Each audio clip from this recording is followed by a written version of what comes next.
I felt like the biggest turd bag in the world.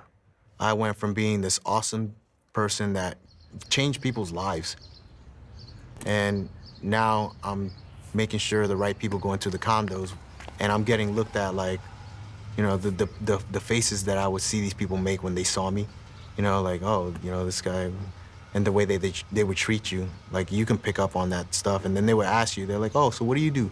You know, what did you used to do before that? You look military. And I was like, yeah, I was a special forces operator. And then the look they would give you afterwards, like, what the heck are you doing? Oh, so you can't find a job afterwards? Like, I felt like a loser.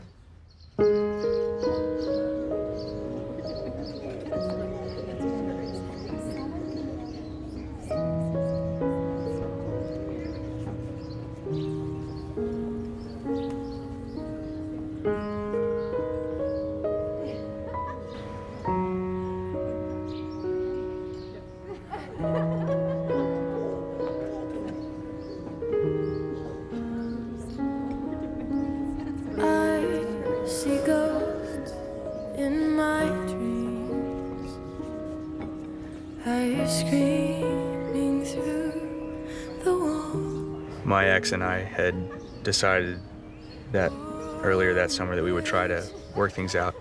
What started off as marital counseling, ideally for me, became what I found out later was the start of some PTSD counseling. I started dealing with realizing that it wasn't just the marriage. It was a lot of that anger and that hatred, and that is this really that all human life is meant for? Does it make you feel like a man to beat up on a woman? What do you think, you're funny? I'm sick and tired of you. What, did they give you those medals for beating up on women? I want to kill you for that. What are you, out of your mind? What, is that what you do? Just kill anybody that makes you mad? I'm over there protecting you. You're not protecting me, you're not here! Who do you think runs this home? And when you're here, you're just blankly staring off into space. Why do you think I go back there? So I could get away from you! We were fighting almost constantly every day. I was unbelievably stressed. I had a trans-ischemic attack, a TIA, a mini stroke from the stresses and all of the things that I'd been through were just wreaking havoc on the marriage at the time. And so we were arguing. She was crying all the time, sad, depressed, and she couldn't sleep. Screaming that she wanted to end it all. And that was a trigger for me because I had done the very same thing almost to the year earlier. So I tried to talk to her calmly and get close to her.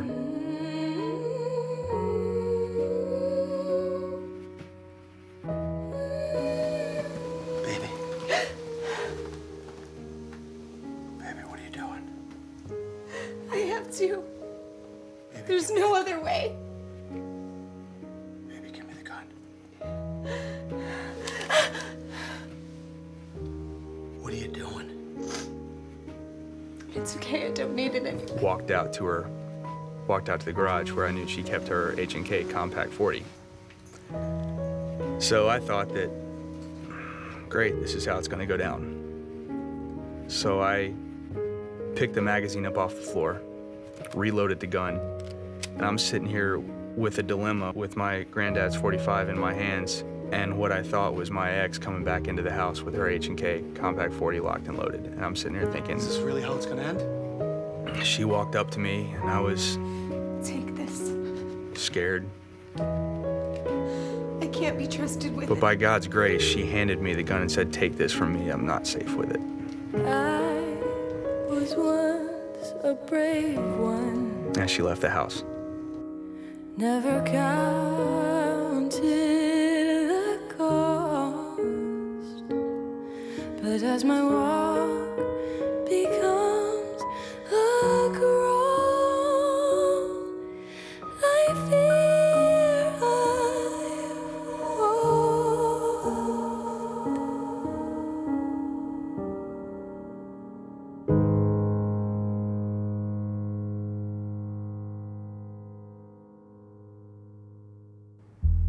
What are these men and women supposed to do when they get to this place of hopelessness? They've trained hard. invested blood, sweat, and tears to become the very best our nation has to offer, protecting this country and all it stands for. Now they've arrived back home, they find themselves in a place where they no longer seem to fit. They feel all alone. Regardless of what branch they serve, the battle doesn't end when our men and women return home. For some, it's just the beginning. They feel isolated, like no one could possibly understand.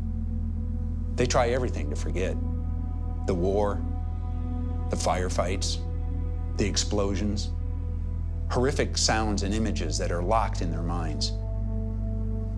The screaming of their buddies in pain, the smell of gunpowder, so vivid they can almost taste it. Nothing seems to help. Families have the unfair expectation that when our men and women return home from the deployment, they'll act the same as when they left. But how is that even possible? War changes us. What used to be important no longer matters. What they didn't care about before now means the world to them. Everything has changed. These men and women had a team. They had a mission. They had purpose. And now they're back at home and nothing makes sense. How are they supposed to forget? What is the cost? And who pays? Most people go about their daily lives without concern, free. Remember, this is America, the land of the free because of the brave.